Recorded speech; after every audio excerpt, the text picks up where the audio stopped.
Rider वे tarot card का fifth card the emperor. Emperor कौन होता है? एम्परर वो होता है जो रूल करता है, जिसके पास अथॉरिटी होती है। एम्प्रेस के पास भी अथॉरिटी होती है, लेकिन अल्टीमेट डिसीजन किसका होता है? एम्परर का, किंग का होता है।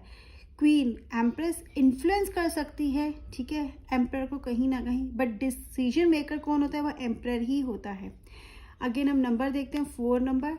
तो 4 नंबर कौन से प्लैनेट को रिप्रेजेंट करता है? राहु को करता है। और न्यूमरोलॉजी के हिसाब से 4 की क्या क्वालिटीज़ होती हैं? 4 होता है प्रैक्टिकल नंबर, 4 डिसीजन मेकर भी होता है, 4 बहुत डिसिप्लिन्ड होता है, एंड 4 हार्ड वर्क को भी रिप्रेजेंट करता है। ये पर्सन हार्ड वर्क से कभी भी पीछे नहीं हटेगा, राइट, एंड बहुत स्ट्रेट फॉरवर्ड। इसको जो ये पर्सन होगा ना, उसे स्ट्रेट फॉरवर्ड चीज़ें ही अच्छी लगेंगी। उसको घुमा फिरा के बातें करना ना वो करेगा, और ना ही उसे वो सब पसंद आएगा। अगेन हम देखते हैं कि बैकग्राउंड जो देखते हैं वो ऑरेंज कलर का है, ठीक है। इवन ये माउंटेन्स बने हुए ये भी ऑरेंज कलर की हैं विद ब्लैक लाइंस। तो ऑरेंज कलर क्या रिप्रेजेंट करता है? ऑरेंज कलर बेसिकली ईगो को रिप्रेजेंट करता है, और यहाँ पे तो ईगो बहुत ज़्यादा है। ईगो के साथ साथ स्टबर्ननेस को भी रिप्रेजेंट करता है ऑरेंज कलर, राइट। तो ये जो पर्सन के बारे में अगर कार्ड आता है तो हम बोल सकते हैं कि वो पर्सन में ईगो बहुत है, स्टबर्ननेस बहुत है, ठीक है। वो जल्दी से किसी की बात नहीं मानता, उसका एक अपना सोचने का तरीका है, वो वही करता है। और ये जो माउंटेन्स दिखाते हैं ना, वो स्टेबिलिटी तो दिखाते हैं, लेकिन साथ साथ स्ट्रगल भी दिखाते हैं। यहाँ पे ये क्या दिखा रहा है? जो पर्सन है जो आज अथॉरिटी में है, उसने अपनी लाइफ में बहुत स्ट्रगल भी किया, और वो बहुत नीचे से उठकर ऊपर तक आया है। तो उसको ना उस चीज़ों की वैल्यू भी पता है, ग्राउंडेड भी है वो कहीं ना कहीं, ठीक है। उसको पता है उसकी रूट्स क्या है, और वो अपनी रूट्स से हमेशा जुड़ा हुआ पर्सन है। लेकिन वेन इट्स कम्स, और उसकी ईगो जो है ना वो बहुत पॉजिटिव है, मतलब उसने इतना स्ट्रगल देखा है, उसने इतना कुछ देखा है, तो अब वो कह रहा है कि वो किसी भी ऐसी गलत चीज़ को एक्सेप्ट नहीं करेगा जिसको शायद सामने वाले ईगो भी समझ लेते हैं। एंड अगेन स्टेबिलिटी है। स्टेबिलिटी का मतलब है आज जिस पोजीशन पे है ना, वो उस पोजीशन बहुत सिक्योर्ड पोजीशन है, उसके पास अथॉरिटी है, उसको वहाँ से कोई हिला नहीं सकता, और वो वहाँ पर बहुत मेहनत से पहुँचा है। अब वो मेहनत से पहुँचा, इसका सिंबल हम उसके थ्रोन में भी देख सकते हैं, कितना स्ट्रेट, और ऐसे ना ऐसा लगता है स्टोन का थ्रोन हो, ठीक है। जैसे कि वो बहुत जैसे स्टोन जो बिल्कुल कंफर्टेबल नहीं होता, हम कितनी देर उस पर बैठ सकते हैं, but he is sitting very comfortably, उसको कोई प्रॉब्लम नहीं हो रही। क्यों? क्योंकि उसको पता है, उसको आदत है स्ट्रगल की, उसको इधर बैठने में भी कोई दिक्कत नहीं है। और अब यहाँ पे भी देखो क्राउन पे रैम्स बने हुए बुल टाइप, ठीक है। और रैम क्या सजेस्ट करते हैं? अगेन रैम स्टबर्ननेस को सजेस्ट करते हैं। क्राउन है, क्राउन किसको सजेस्ट करता है? अथॉरिटी को। यहाँ पे क्राउन सजेस्ट कर रहे हैं कंप्लीट अथॉरिटी को। इस पर्सन के पास कंप्लीट अथॉरिटी है। ऐसा नहीं है वो दूसरों की एडवाइस नहीं लेगा, लेकिन बहुत कम वो सुनता है, वो करता वही है जो उसके मन में आएगा। फिर हम देखते हैं उसकी ये वाइट हेयर और बियर्ड। वाइट बियर्ड क्यों दी है? वाइट बियर्ड का क्या मतलब है? एज रिप्रेजेंट करता है, यस, एज रिप्रेजेंट कर सकता है to some extent, but basically यहाँ पे वाइट बियर्ड का मतलब है विजडम, इंटेलिजेंस, एक्सपीरियंस। इंटेलिजेंस से भी ज़्यादा यहाँ पे एक्सपीरियंस है वाइट बियर्ड का मतलब। हम क्या बोलते हैं कि हमने बाल ये धूप में सफ़ेद नहीं किए, मतलब वो एक्सपीरियंस है पर्सन। यहाँ पे भी वो पर्सन एक्सपीरियंस है। I will give an example how to read. अगर कोई आता है आपके पास, उसका लाइफ पार्टनर कैसा होगा, और आप ये कार्ड आते तो आप वो सब तो बता ही दोगे कि हाँ बहुत प्रैक्टिकल होगा, स्टबर्न होगा, डोमिनेटिंग हो सकता है। एक चीज़ और आप बताओगे कि वो मेच्योर पर्सन होगा। हो सकता है आपसे एज में थोड़ा बड़ा हो, ठीक है, वो रीज़न भी हो सकता है, बट उसमें क्या उसकी स्पेशलिटी होगी? वो मेच्योर होगा। जैसे होता है ना बॉयज़ इमेच्योर, सिली बिहेवियर, वो सब उसके नेचर में नहीं होगा। अगेन भी देखते हैं कि जो उसका ये ऊपर रोब है वो किस कलर का है? वो ब्राउन ऑरेंज रेड शेड का लग रहा है, ब्राउन और बेसिकली रेड शेड का। वो ब्राउन शेड बेसिकली क्या रिप्रेजेंट करता है? Down to earth personality. Down to earth क्यों है ये? अगर इतना डोमिनेटिंग है, डाउन टू अर्थ क्यों है? क्योंकि अपनी रूट से कनेक्टेड है, वो बहुत ट्रेडिशनल है। यहाँ पे डाउन टू अर्थ का मतलब है ट्रेडिशनल, कंजर्वेटिव है, राइट। अगेन इसके हाथ में ये जो वॉन्ड सा है, सेप्टर भी बोलते हैं इसे, तो ये अगेन इस अथॉरिटी रिप्रेजेंट करता है। अब यहाँ पर आप देखो एक सर्कल है, हमने एम्प्रेस कार्ड में देखा था ना कि वो क्या है? ऑब है, ठीक है। ऑब जैसे ये सर्कल है, सर्कल क्या रिप्रेजेंट करता है? इमोशंस रिप्रेजेंट करता है। तो यहाँ पे हमें इसकी इमोशनल साइड भी दिख रही है। पर्सन केयरिंग है, इफ इज होल्डिंग दिस तो केयरिंग है, ये दिखा रहा है केयरिंग है, इमोशनल है। बट इन पूरे कार्ड में अगर इमोशंस देख रहे हैं तो बहुत छोटा है वो इमोशन जो उसका पार्ट है।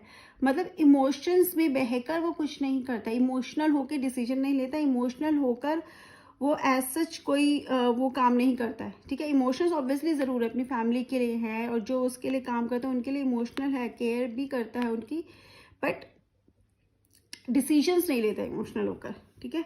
अगेन हम सेकेंड हैंड में देखते हैं, वो एक ऑब भी उसने होल्ड किया हुआ है। ये ऑब क्या रिप्रेजेंट कर रहा है? ये उसकी कंप्लीट अथॉरिटी रिप्रेजेंट करता है। लाइक इफ ही सेज कि वो हेड ऑफ द फैमिली है, तो मतलब वो पूरी फैमिली को कंट्रोल करके चलता है, उससे वही है जो डिसीजन लेता है। मे बी वो किसी की सुन लेता हो, मोस्ट ऑफ द चांसेस वो शायद सुनता भी नहीं होगा, लेकिन अगर सुन भी लेगा, लेकिन फाइनल डिसीजन वो अपना ही लेगा, right. And then we look further कि जो उसका एनर्जी रोब है वो क्या है? ये रेड कलर का है। रेड कलर क्या रिप्रेजेंट करता है? एनर्जी। ये पर्सन ओल्ड दिखाया है, बट क्या दिखाया है? बहुत एनर्जेटिक है। जैसे यंग लोगों में एनर्जी होती है ना, वैसी एनर्जी इसमें उतनी ही है। He is still ready to work. उसमें एनर्जी का, पैशन की कोई कमी नहीं अपने काम के लिए। कभी भी कुछ भी काम इससे करवा लो, अपने काम के लिए वो आज भी पूरा दिन दे सकता है। Again if we look at this his shoes, तो क्या है? वो प्रोटेक्टेड है। शील्ड से ना प्रोटेक्टेड, तो मतलब वो किस चीज से प्रोटेक्ट कर रहा है खुद को? वो अपने आप को इमोशन से, हिपोक्रेसी से, फॉल्स बिहेवियर से, और ये होता है ना सब कुछ लोग बटरिंग एंड ऑल दैट, इन सब से प्रोटेक्ट कर रहा है। मतलब वो ये कह रहे हैं कि इन सब का मेरे सामने कोई फायदा नहीं है। He is a very straight forward person, और वो पसंद भी उन्हीं लोगों को करता है जो बिल्कुल स्ट्रेट फॉरवर्ड है इसकी तरह। एंड वी सी कि जो उसके लेग्स है वो मूवमेंट में है, मतलब he is always ready to take action. जरूरत पड़ेगी वो सोचेगा नहीं, वो एक्शन ले लेगा। अगेन ये हमें क्या शो करते हैं? ये फेसेस स्टबर्ननेस, ओके। अब अगर ये कार्ड आ जाता है, ऑलरेडी थ्रोन का मैंने आपको बता दिया, ऑब्वियसली वो भी स्ट्रगल एंड उस स्ट्रगल शो करता है। स्ट्रगल के साथ साथ उसका स्ट्रिक्ट और स्ट्रेट फॉरवर्ड बिहेवियर शो करता है। तो अगर ये कार्ड रीडिंग में आ जाता है, कोई पर्सन पूछता है वो पर्सन कैसा है, तो आप बोल सकते हो कि जो पर्सन है वो मेच्योर है, ठीक है, बैलेंस्ड है, बट वो पर्सन डोमिनेटिंग हो सकता है, कंजर्वेटिव हो सकता है, ट्रेडिशनल हो सकता है, वेरी प्रैक्टिकल। रोमांटिक बिहेवियर आप इस पर्सन से एक्सपेक्ट नहीं कर सकते रिलेशनशिप में, अगर आप इस तरह के पर्सन के साथ रिलेशनशिप में हो। यस नो में ज़्यादातर कार्ड ये यस में ही है, राइट। इन केस कोई आ जाते हैं आपके पास, कोई आता है कि उसके पेरेंट्स मानेंगे या नहीं मानेंगे, और उसके फादर या मदर के लिए ये कार्ड आ जाता है, तो इसका मतलब तो ये है कि एक तो फैमिली में उन्हीं की चलती है। सेकंड ये भी हो जाएगी कि वो इतनी जल्दी तो नहीं मानेंगे, बहुत मुश्किल है कि वो मान जाए, क्योंकि वो बहुत ज़्यादा स्ट्रिक्ट है और बहुत ज़्यादा कंजर्वेटिव है। मतलब अगर उनके सेट ऑफ रूल्स हैं, एक सोचने का तरीका, वो वैसे ही सोचते हैं, उसके अलावा वो दूसरी तरह से नहीं सोचते। तो भी अगर वो बोलते कैसे, तो अगर एक ही तरीके इस पर्सन को कन्विंस करने का, जो कि बहुत मुश्किल है कन्विंस करना वैसे तो, बट अगर है तो स्ट्रेट फॉरवर्ड बिहेवियर। अगर आप घुमा फिरा के कोई बात करोगे तो वैसे भी वो पर्सन नहीं मानने वाला। अगर आपके पास आता है कि आपका बिजनेस पार्टनर कैसा होगा, तो अगर ये आता है तो ऑब्वियसली बहुत हार्डवर्किंग होगा और लॉयल होगा। ये पर्सन लॉयल बहुत है। और अगर आपका लाइफ पार्टनर के लिए पर्सन आ जाता है आपके लिए, तो आपका पर्सन कैसा है? लॉयल है, कमिटेड है। अगर ये कार्ड है तो वो आपको कमिटमेंट 100% देगा। और अगर उसने कमिटमेंट नहीं दिया है तो इसका रीज़न यही है, जब तक उसको श्योर नहीं हो जाता कि वो आपको साथ रिलेशनशिप आगे ले जा सकता है, तब तक वो आपको कमिटमेंट नहीं देगा। क्योंकि अगर वो एक बार कमिटमेंट देगा, वो पीछे नहीं हटेगा। तो ये पर्सन जनरली अगर कार्ड आता है तो समझ लेना कि वो एक स्टेबल रिलेशनशिप के लिए ही आपके साथ आएगा और कमिटमेंट ज़रूर देगा। एंड और इसमें क्या होगा, बस यही है कि हाँ यस नो में ऑब्वियसली मैंने बता दिया यस ही कार्ड का। बाकी कार्ड पॉजिटिव है, और ये क्वेश्चन पे भी काफ़ी डिपेंड करता है। इसमें अगर पर्सन की पर्सनैलिटी देखोगे कि ब्लैक भी है, ठीक है। ब्लैक क्या शो करता है? नेगेटिविटी भी शो करता है। तो ये पर्सन नेगेटिव क्यों है फिर?